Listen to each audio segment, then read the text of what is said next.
Haré la presentación del video.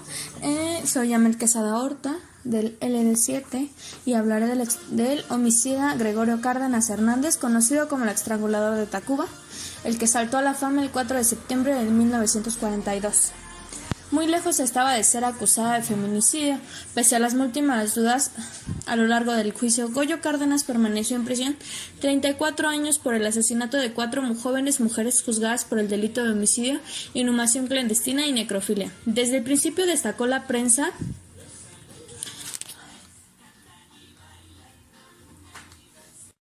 de aquella época. El caso escandalizó a la sociedad mexicana, pero extrañamente en algunas mujeres despertó una obsesión, quienes por decenas pedían permiso a la autoridad para visitarlo en prisión, aunque argumentaban que por motivos puramente científicos. Luego de abandonar el Palacio Negro Lecumberri, Goyo Cárdenas fue llevado a la Cámara de Diputados, donde recibió una ovación delirante. A los legisladores hasta su muerte, a la edad de 84 años, siempre existió la edad de su inocencia. De manos tan escasadas y escuálitas, de fuerzas pequeñas, ¿por qué nunca me dediqué a hacer muslo? Así lo describió el mismo Goyo Cárdenas, cuando compareció ante el juez 14 de la Quinta Corte Penal, José Espinosa y López Portillo, acusado de estrangular a 4 mujeres. La primera de ellas fue María de los Ángeles González, de 16 años de edad, a la que ahorcó la noche del 10 de agosto. Luego Raquel Martínez León, de 14 años, a quien asesinó la noche del 23 de agosto. Rosa Reyes Quirós, de 16 años de edad, el 29 de agosto, y Graciela Arias, de 21 años, el 2 de septiembre. Rosa Reyes fue una de las víctimas del asesino serial Gregorio Cárdenas. Solo necesitó 23 días para ascender al Olimpo criminal de México. A sus 3 primeras víctimas las violó, después las ahorcó y luego las enterró en el jardín de su casa, en Tacuba. La última hizo una excepción, de estaba enamorado, decía ella. La violó muerta. De las 3 primeras, la policía estableció que ejercían la prostitución, mientras que la última era un estudiante de preparatoria. Goyito, de 27 años, aseguró que era su novio. El padre de Graciela se presentó el día 3 de septiembre de 1942 ante la autoridad. Un día después, la policía encontró los 4 cadáveres enterrados en el jardín de Cárdenas, el asesino serial que Echeverría perdonó. Gregorio Cárdenas mató a 4 mujeres al salir de prisión, luego de 34 años de ovación en Cámara de Diputados, aquí en la historia de quien también visitó diario. La Escuela Nacional Preparatoria fue el primer lugar que visitaron los agentes, por ser el último lugar donde se vio con vida a Graciela. Los compañeros de la joven mujer coinciden que en la noche del miércoles 3 de septiembre, después de clases y en medio de una muchacha, subió un auto Ford, modelo de 1939, placas B901, que estaba a nombre de Gregorio Cárdenas Hernández. De inmediato los detectives se trasladaron al domicilio del dueño del vehículo, donde encontraron a la madre de Goyito, Vicenta Hernández, quien les dijo que su hijo había vuelto loco una noche antes, por lo que esta mañana lo intentó en el sanatorio del doctor Oneto Berenque en Tacuba. Los policías se mostraron desconcertados y pensaron que era una coartada para despistarlos. Acudieron al hospital para interrogar al sospechoso. Son inventos, amigos. Soy el hombre invisible y hago invisible a los hombres. Estas pastillas, les dijo mostrando usos pedazos de gises blanco. Hacen milagros, respondió Cárdenas a las interrogantes. Los policías establecieron que el sujeto fingía. Incluso señoritas distinguidas de familias obtuvieron permisos para atestiguar a los interrogatorios de Goyito. Tal fascinación de género que pidieron hablar con él. El estrangulador de Tacuba decía que no podía estar cerca de una mujer que se transformaba, desaparecer al hombre. Y surge la bestia. No puedo refrenar el odio tremendo que siento por ellas. Es un impulso que me ha llevado a la triste condición en la que me encuentro. Así lo relató la prensa en aquella época. Luego de 34 años de prisión, 5 de ellos en el Hospital Psiquiátrico La Castañeda, Goyo Cárdenas fue considerado como un ejemplo de sistema penitenciario y reinserción social del país. El primer asesino serial en México nació, según los reportes, en Veracruz en 1915, aunque la fecha nunca pudo aclararse, pues ni él mismo lo pudo corroborar durante los 34 años que estuvo en prisión. En una historia médico quedó establecido que el daño neurológico que le provocó encefalitis temprana fue el factor decisivo para mostrarle en un comportamiento anormal. Desde niño, especialmente crueldad hacia los animales. A un lado de ello, tenía dificultades para controlar su esfínter. Pese a las condiciones, demostró tener un alto coeficiente intelectual y fue un alumno destacado. A los 27 años obtuvo una beca académica cuando estudiaba química y laboraba como taquimecanógrafo en la Compañía Mexicana de Petróleo, el Águila en Veracruz, gracias a su relación con el sindicato de la recién creada Pemex. Durante el cautiverio no fue un loco normal, pensaba su tiempo en la biblioteca leyendo sobre la neurología y asistía a las clases de clínica psiquiátrica que impartían en el manicomio. Los estudiantes de medicina. En septiembre de 1976 obtuvo su libertad. Con esto terminamos sobre ese homicida. Ahora le hablaré sobre José Luis Calva. Fue un asesino que recibió el apodo del caníbal de la Guerrero debido a las condiciones en que fue descubierto su último crimen. Durante el mes de octubre del 2007, una noticia conmocionó a México. Un hombre había sido detenido después de intentar huir de la policía. Posteriormente, los elementos judiciales entraron a su casa y encontraron una desagradable sorpresa. Había restos humanos cocinados y otros almacenados. El hombre responsable era José Luis Cava, quien recibió el apodo del caníbal de la Guerrero. José Luis Calva Cepeda nació el 20 de junio de 1969 en la Ciudad de México. A los 2 años perdió a su padre, por lo que quedó en custodia de su madre. Sin embargo, la mujer, quien era responsable de sus 6 hijos, comenzó a buscar refugio en el alcohol. Según el propio José Luis, tal adicción ocasionó que empeorara el carácter agresivo e intolerante de su progenitora. Incluso empezó a implementar castigos terribles en su contra. Un ejemplo fue cuando José Luis rompió una figurilla de porcelana y su madre lo obligó a dormir en el patio. Los continuos maltratos, tanto psicológicos como físicos, hicieron que a los 6 años José Luis decidiera escapar. El pequeño se vio inmerso en la desolación y oscuridad de las calles. Se sumergió en el universo de las drogas y el robo para sobrevivir. Llegó a un punto en el que no soportó más y volvió a una casa. No obstante, algo peor la esperanza. Cuando regresó con uno de los amigos de su hermano mayor, lo violó. Este hecho le marcó la infancia y también el resto de su vida. Aún así, siguió adelante como un niño introvertido e inseguro que buscaba constantemente la aprobación de su madre, sin nunca conseguirla. A pesar de las negativas, la idea de recibir la aprobación de su madre nunca se desvaneció. Incluso José Luis llevaba a su novia para que se la aceptara. En 1992 se casó y tuvo una hija, pero el matrimonio fracasó. Mientras tanto, en él creía un rencor silencioso hacia su madre y hacia la mujer que temió en odio y lo convirtió en feminicida. A pesar de todo, en el 2004 José Luis inició otra relación. Esta vez no solo prosperó, sino que culminó en tragedia. No se sabe con certeza cómo o por qué sucedió, pero José Luis secuestró, torturó y asesinó a su propia pareja, un horror que había estallado. Luego se deshizo del cuerpo y tiempo después cobró su siguiente víctima. Esta vez se trataba de una mujer que se dedicaba a la prostitución. El método fue el mismo y hasta entonces el autor se mantuvo impune. La buena suerte e inteligencia del asesino fueron insuficientes cuando ejecutó a su tercer víctima. Los familiares de la occisa pusieron una denuncia para tratar de dar con su paradero e iniciaron las investigaciones. Entonces llegó el 8 de octubre del 2007. Ese día la policía rondaba en el departamento de José Luis de la Guerrero. Al percatarse trató de escapar, pero fue atropellado por un taxi. Las autoridades lo auxiliaron y el mismo día revisaron su domicilio. Entonces encontraron algo que los perturbó por completo.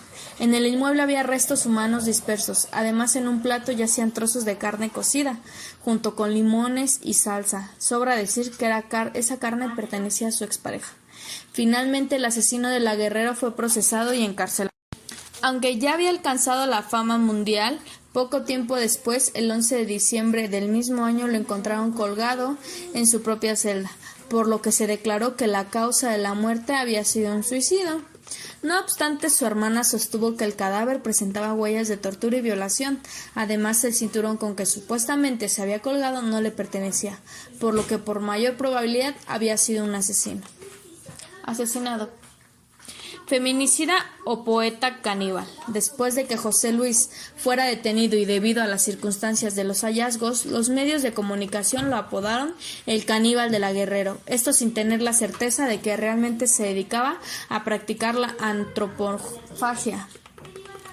Por otra parte, después de descubrir escritos hechos por él mismo en los que pretendía demostrar la habilidad literaria e incluso reivindicarse como un poeta, también llamado fue el poeta caníbal. Sin embargo, de acuerdo con la escrita mexicana Brenda Lozano, quien en un artículo cita a su escritor de la SOGEM, Escuela de Escritores, José Luis no era un escritor ni un poeta, pues carecía de imágenes y solo lograba expresarse desde el vacío y la búsqueda del reconocimiento. En este sentido, quizás solo se trataba de un cruel feminicida, que, como ha sugerido algunos expertos, asesinaba para tratar de acabar su lado femenino al mismo tiempo para ahogar su homosexualidad reprimida. Además, quizá con la fama mundial recibió la atención que nunca consiguió de su madre. Con este terminamos y seguimos con el siguiente homicida, el Pelón. El 11 de mayo de 1952, la Ciudad de México se vio atemorizada por el asesino serial conocido como el Pelón Sobera.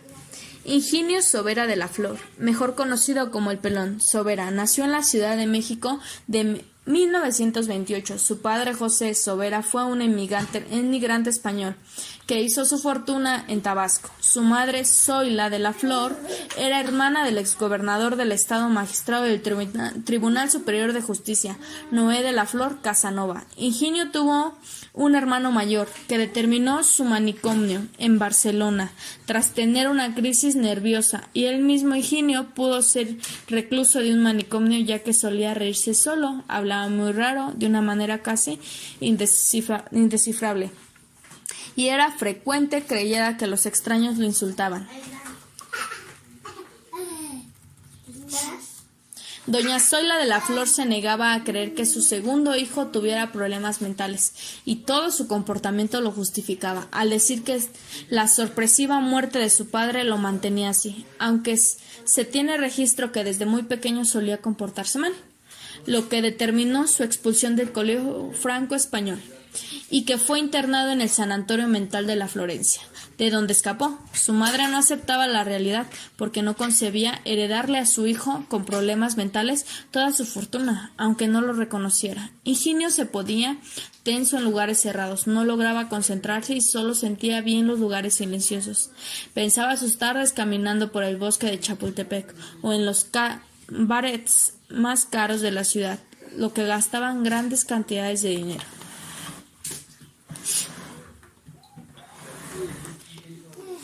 El apodo se le daba a que, tras decir que le dolía el cabello, su madre lo llevó a una estética donde lo raparon, y desde ese momento en adelante así siempre se le veía rapado y con su boina. Su vida transcurría entre excesos solapados por su madre hasta el 11 de mayo de 1952, que cometió un atroz asesinato.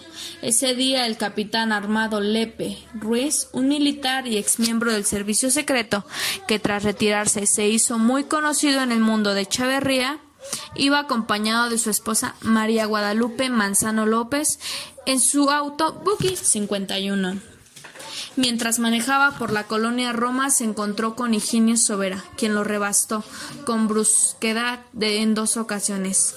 En el alto de la esquina de Insurgentes alcanzó a Sobera para reclamarle, lo que desafaltó su furia de loco. Sobera les gritó insultándolos y sacó su arma, con lo que soltó 5 disparos hacia el militar y lo mató. A pesar de que había un policía cerca de la zona, Higinio logró escapar. Hubo testigos que vieron las placas del auto: Paimon 76-155, y con estos datos los policías no tardaron en saber que el auto correspondía a Higinio Sobera, quien vivía en la calle de Uruguay y en el centro histórico. Los políticos llegaron a la casa de Higinio, donde solo encontraron a su madre, quien entre lágrimas dijo que su hijo estaba enfermo, que era un buen muchacho. Aseguró que al darse cuenta que había matado a alguien se entregaría al policía, o peor, aún se suicidaría. También les dijo que, de saber algo de su hijo, hablaría a los policías, aunque en realidad, horas después del asesinato, doña Zoila y su abogado iniciaron los trámites para sacar al Pelón Sobera del país. Mientras resolvía cómo sacarlo de México, lo instalaron en el motel Montejo, ubicado en Anzuares. El 13 de mayo fue capturado en la habitación 108 del hotel, cubierto de sangre. Tras su aprehensión, se le acusó de haber matado a Arnoldo Galván Santoyo, un joven de 18 años asesinado a tiros desde un auto verde, cerca de los viveros de Coyoacán, aunque nunca se pudo comprobar si fue o no fue Higinio. Lo que sí pudieron corroborar fue el asesinato de Hortensia López, el 12 de mayo después del asesinato del militar. Pelón Sobera mató a Hortensia mientras se dirigía a ver a su prometido al hospital, quien había estado en un accidente automovilístico, y éste estaba por darlo en alta mientras esperaba tomar un taxi en la colonia Juárez.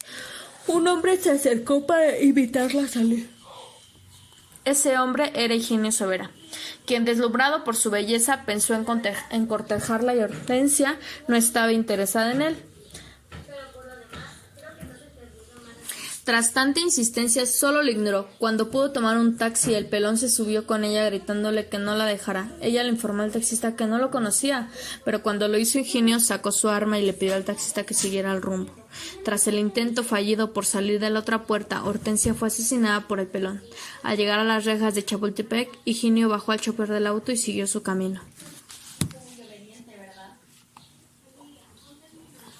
Se supone que el Pelón Sobera llevó a la joven muerta a la posada Palo Alto, donde cometió necrofilia con el cadáver de Hortensia. Se quedó dormido abrazándola. Más tarde, el cuerpo de Hortensia fue encontrado en una zanja de la carretera México-Coajimalpa. Tras su encarcelamiento, confiesa que la muerte de Hortensia la describió como una mera puntada que me alcancé. Tras las investigaciones y por declaraciones de la agente de limpieza en su casa, se empezó la realidad. Cometió más crímenes, pero nunca se pudieron comprobar. Higinio el Pelón Sobera estuvo en la cárcel de Lecumberri por los asesinatos y después lo trasladaron al hospital psiquiátrico Samuel Ramírez Moreno del Valle de Chalco, del Estado de México, donde salió en 1985. Se dice que sus últimos años se le habían alimentado los patos en Xochimilco. Murió a causas naturales en 1992. Y con esto terminamos la presentación.